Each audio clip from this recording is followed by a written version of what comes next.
O garoto e a lamparina. Vamos ver este? Olá, Ana, tudo bem? Eu sou fulana, mas pode me chamar de fulana. Brincadeiras à parte, pode chamar só de fulana mesmo. Sabe, eu acho que já é o quinto relato que eu conto. Ana, às vezes acho que é maldição de família, porque todos da família, todos da família das Três Marias, que família das Três Marias, passou por algo sobrenatural. Acho que vou acabar te enviando vários relatos por vários anos, porque eu tenho vários relatos, tantos de minha vivência como de algum familiar. Bom, o próximo relato que vou contar é do meu tio, irmão da minha mãe. Agora esse meu tio tem 40 anos. O caçula dos 7 irmãos. Para melhor compreensão, vou falar esse relato em primeira pessoa conforme me foi relatado. Sem mais enrolação, vamos lá. Nomes trocados. Então é o tio dela contando, né? Bom, eu sou o fulano e na época eu era uma criança muito sapeca e vivia eu e mais 6 irmãos no interior do Ceará. Vivíamos num assentamento. Na época eu tinha 8 ou 9 anos. Não havia energia elétrica. Quando anoitecia era costume usarmos lamparinas.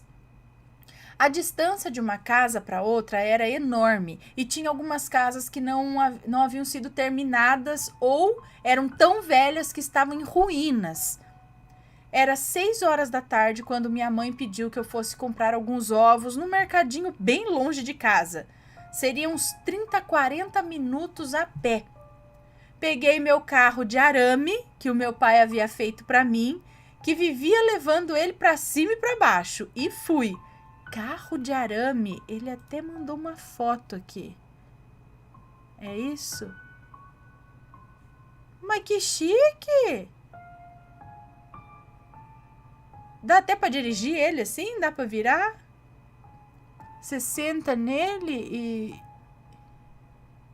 Tipo, como que é? Tipo aqueles carrinhos aí, eu adorava, eu não tinha, mas eu achava muito legal aqueles carrinhos que você sentava e ia pedalando ele assim, aí ele ia rodando e você virava o volante. Sabe aqueles carrinhos que nem do Jorge, do Carrossel, da primeira versão? Eram uns carrinhos, do Jorge, acho que era elétrico, tinha uns carrinhos assim. Em vez de ser um velotrol, era um carrinho, você sentava, ai, eu achava aquilo demais. É mais ou menos isso, só que feito à mão ali de arame, é isso? Enfim, vamos lá. Então... peguei meu carro de arame que meu pai havia feito e eu vivia levando ele para cima e para baixo e fui. O caminho até lá foi normal, sem nada relevante para contar. Cheguei na vendinha, comprei os ovos e saí todo pomposo com um saco de papelão com os ovos e na outra mão arrastando o carro de arame, quando eu comecei a ver uma luz em uma das casas que estavam em ruínas lá. E eu comecei a observar que essa luz se movia. Eu, inocente e curioso, me aproximei e comecei a observar. Cheguei mais perto, percebi que era uma lamparina que estava flutuando sozinha. Eu fiquei fascinado e via que ela dava voltas pela casa, ela percorria todos os cômodos daquela casa em ruínas. Eu avistei uma árvore próxima a essa casa.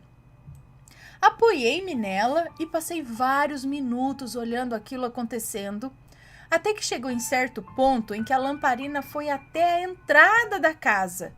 Quando ela foi para a entrada, eu resolvi pegar minhas coisas para poder ir para casa. Mas, cadê eu consegui me mexer? Eu fiquei paralisado. Não importava o quanto eu tentasse, eu não conseguia sair daquela posição. Quando eu, assustado, voltei a olhar para a lamparina, minha alma quase saiu do corpo. A lamparina tinha saído da casa e estava vindo na minha direção, tipo sozinha, flutuando assim, sabe? E aí me subiu um arrepio que veio dos pés até a cabeça. A lamparina vinha bem devagar e eu lutava para tentar me mexer. Eu rezava em pensamento, implorando a Deus para me livrar daquilo. Quando a lamparina estava a mais ou menos uns 2 metros de mim apenas, finalmente eu consegui me mexer. Nessa hora eu saí correndo, esqueci até o meu carro de arame jogado perto da árvore, corri como nunca tinha corrido na minha vida. Só levei o saco de ovos porque já tava segurando na mão mesmo. Se não fosse por isso, eu tinha deixado lá também. Cheguei em casa mais branco que papel. Minha mãe foi olhar a sacola e não sobrou um ovo pra contar a história. Quebrou tudo. Tipo, levou o saco de ovo, mas foi isso, ovo. Não sobrou um ovinho inteiro. Só levei o saco de ovos porque... Ah, não, voltei aqui. Contei tudo que tinha acontecido e a minha mãe só disse que era coisa da minha cabeça. Ainda levei umas palmadas por ter quebrado todos os ovos. Mais tarde, depois que a raiva da minha mãe passou, ela me disse que várias pessoas relataram ter visto a mesma coisa que eu e também ter paralisado próximo à casa e que lá já tinha fama de ser mal assombrada. Bom, Ana, esse foi o relato do meu tio. Eu adoro o seu canal. Sempre que eu puder, estarei enviando relatos da minha família, esperando ansiosamente que sejam contados. Obrigada por ter lido e bye! Observação. Segue em anexo a foto de mais ou menos como era um carro de arame com o puxador. Meus avós não tinham dinheiro e criaram todos eles com muito esforço. Então, como não tinham condições de dar brinquedos, meu tio e minha mãe contavam que o avô, é isso? O pai deles fazia carros de arame com puxador para os filhos homens. E para as meninas, eles faziam bonecas com um sabugo de milho, com sabugos de milho pequeno. E fingiam que os fios do milho eram os cabelos da boneca. Nada de sobrenatural, só achei interessante contar isso. Hoje nós estamos nostálgicos, olha, a groselha, tudo. Agora, esse carro de arame, então, eu acho que era um carrinho, e aí tinha tipo um puxador, que nem a gente leva as crianças hoje, senta, só que hoje você senta a criança no carro e tem aquele negócio que você vai empurrando. Era mais ou menos isso, era um carrinho, e aí você ia andando e empurrando ele, assim, empurrando o carrinho, pra brincar. E minha mãe já teve boneca de sabugo de milho, né, mãe? E o cabelo do milho era o cabelo da boneca, que era mais ou menos dessa cor, mais ou menos. E depois minha avó também costurava e fazia bonequinha de pano pra minha mãe e pras minhas tias. E meu pai fala que tinha também carrinho de lata de óleo, não sei, tinha umas latas assim, e aí cortava as latas, fazia assim e fazia carrinho. Ninguém tinha brinquedo lá, quer dizer, quem tinha mais condições tinha as bonecas de plástico e tal, mas quem não tinha se virava com o que tinha. Aí. Então, vai saber o que aconteceu nessa casa para ter esse negócio, essa lamparina flutuando e paralisar as pessoas. Por que paralisava? O que acontece se ninguém corresse? A hora que tem a chance, corre. Mas se ninguém corresse, fala, o que é isso da lamparina? Vai chegar em mim e vai fazer o quê? Gente, eu tive um sonho esses dias. Deixa eu contar relato, vou ficar falando aqui. Mas eu sonhei, quase foi meio que um sonho lúcido, porque eu sabia que eu tava... Assim, eu tava numa casa e aí começou a me subir um medo. E eu não tava vendo nada, mas eu sabia que tinha alguma coisa ali. Ou ia chegar, ou ia vir.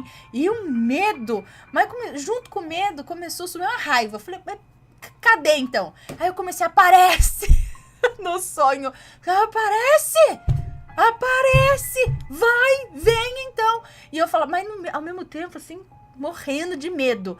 E eu sabia que eu tava num sonho. E eu falava, eu vou andar, eu vou pro próximo cômodo. Eu não sei se lá eu vou ver alguma coisa. Tinha uma janela e aquele medo, aquela atmosfera que eu falei, vai aparecer alguma coisa, tem alguma coisa aqui. E tá me dando medo. Eu falei, mas também vou enfrentar. Já, eu tô no sonho e vou enfrentar. E aí eu ia pra sala e falava, aparece! Olha só, e se aparecesse, gente? Aí depois eu fiquei... Mas eu tava meio que sem paciência por esse espírito, sei lá o que tava lá. Falava, aparece então, já que tava fazendo, tá aqui, tá fazendo medo, então cadê? Aí eu acordei, depois, não sei, não apareceu, ufa. Mas aí o que acontece? Porque nessas situações a gente sente medo, tudo, a gente foge, a gente tenta acordar. Não é o primeiro sonho que eu fico lá, e se eu ficar? Fala, vem. O que vai fazer? Vai botar fogo em mim? Vai aparecer? Vai me dar um susto? Você quer alguma coisa? Não quer?